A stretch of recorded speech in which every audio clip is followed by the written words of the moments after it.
As the Election Commission hired BJP affiliated vendors and consultants. जी हाँ, आपने सही सुना। क्या ईसीआई ने बीजेपी अफिलिएटेड वेंडर्स और कंसल्टेंट्स को हायर करके पूरे इलेक्शन प्रोसेस को टेंट कर दिया है? ये एलिगेशन हमने नहीं बल्कि तृणमूल कांग्रेस के एमपी साकेत गोखले ने एक एक्सप्लोसिव थ्रेड के जरिए उठाया है, जिन्होंने सबको सोचने पर मजबूर कर दिया। एमपी गोखले का कहना है कि इलेक्शन कमीशन के अंदर कुछ बहुत ही रॉटन चल रहा है और कहा कि there is something very rotten going on at the Election Commission of India. The reason it is suspicious is because of the extreme attempts being made by the ECI to hide information. तो viewers, सबका सवाल यही है कि क्या सच में ECI ने उन वेंडर्स को हायर किया है जिनका कनेक्शन रूलिंग पार्टी यानी बीजेपी से है, और क्यों एमपी गोखले ने कहा है कि ये पहली बार नहीं हुआ है? चलिए इस वीडियो में देखते हैं। अब साकेत गोखले ने अपनी ट्वीट थ्रेड में लिखा कि in July 2020 I had put out evidence showing that the Election Commission had hired an agency owned by a BJP IT cell member in Maharashtra. यानी ये पहली बार नहीं है जब उन्होंने ईसीआई के वेंडर सिलेक्शन पर सवाल उठाए हैं। 2020 में गोखले ने एक्सपोज किया था कि चीफ इलेक्टोरल ऑफिसर महाराष्ट्र ने अपने सोशल मीडिया एड्स के लिए एक ऐसी एजेंसी हायर की थी जिसका एड्रेस था 202 प्रेसमैन हाउस, वल्ले पार्ले, मुंबई। अब जब उन्होंने चेक किया तो पता चला कि ये एड्रेस एक advertising company signpost India का है, जो उस वक्त फडणवीस गवर्नमेंट के अंडर एक गवर्नमेंट एम्पैनल्ड एजेंसी थी। लेकिन ये कहानी यही खत्म नहीं होती। इसी एड्रेस पर एक और डिजिटल एजेंसी भी रजिस्टर्ड थी, सोशल सेंट्रल, जिसके ओनर थे देवांग दवे, जो बीजेपी यूथ विंग का national IT and social media convener है। और उसके वेबसाइट पर क्लियरली लिखा था क्लाइंट्स इंक्लूड बीजेपी और कुछ गवर्नमेंट एंटिटीज। तो एमपी गोखले के वर्ड्स में Devang Dave is also the founder of pages like the fearless Indian and I support Narendra Modi. The above pages are full of hateful political content of BJP IT set। यानी 2019 के Maharashtra assembly elections के दौरान जब ECI अपनी social media campaign चला रही थी तो उन्होंने एक ऐसी एजेंसी से काम लिया जिसका direct link BJP IT cell से था। ये खुद में कन्फ्लिक्ट ऑफ इंटरेस्ट का टेक्स्ट बुक एग्जाम्पल लगता है। और अब आते हैं 2025 के अपडेट पर। एमपी गोखले ने बताया कि अगस्त 2025 में उन्होंने इलेक्शन कमीशन को एक RTI right to information file की।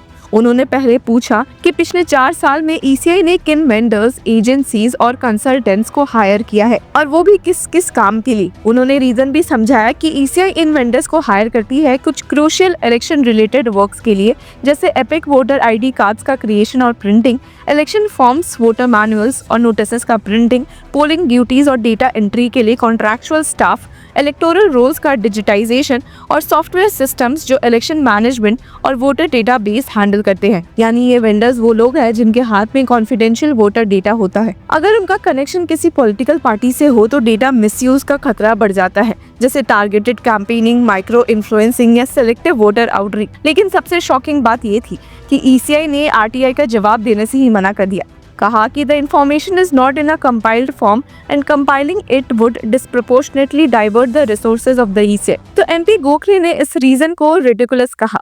ट्वीट किया कि basically the ECI refuse to give details of their hired vendors, claiming that it is too inconvenient to compile the information. यानी इलेक्शन कमीशन के पास ये data है पर वो देना नहीं चाहती क्योंकि उनके हिसाब से ये टू इनकन्वीनियंट है।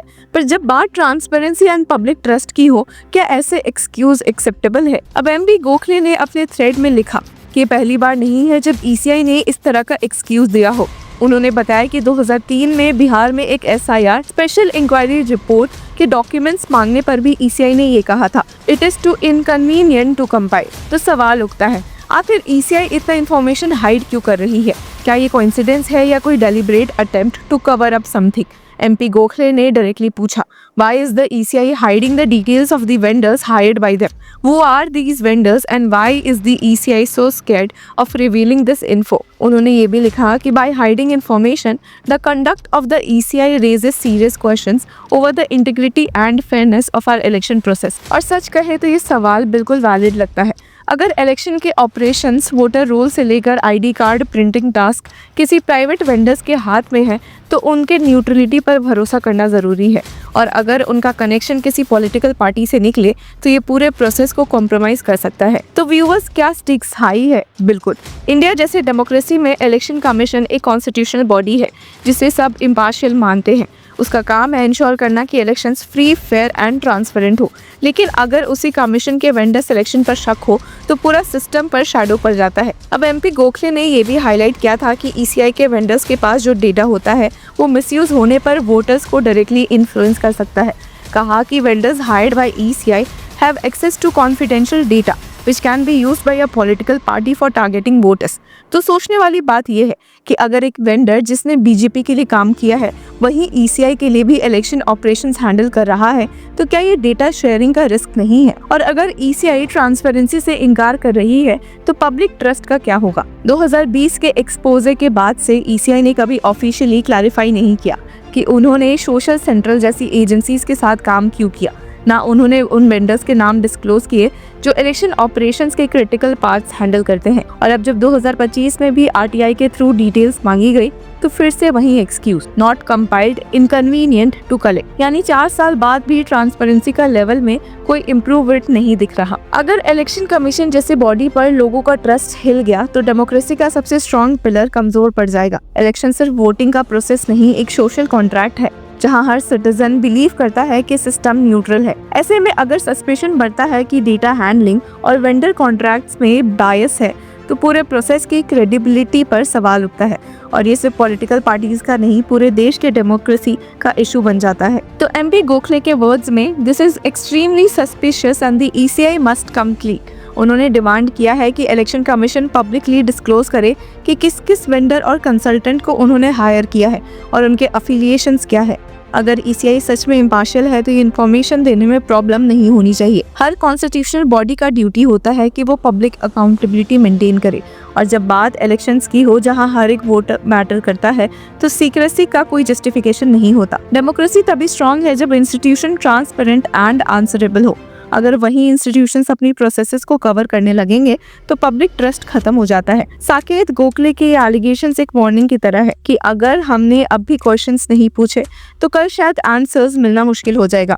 और उनका कोर मैसेज क्लियर है, the Election Commission must come clean, the integrity of our elections depends on it. तो व्यूवर्स, ये था पूरा इशू जहां ट्रांसपेरेंसी और अकाउंटेबिलिटी के नाम पर एक बड़े कॉन्स्टिट्यूशनल बॉडी पर सवाल उठ रहे हैं। तो आप बताइए, क्या ईसीआई का ये साइलेंस सस्पिशियस लगता है और क्या हम एक ट्रूली फेयर इलेक्टोरल सिस्टम की तरफ जा रहे हैं या कहीं उससे दूर? आपकी जो भी राय है हमें कमेंट सेक्शन में ज़रूर बताएं और तब तक के लिए कीप फॉलोइंग लॉ चक्रा।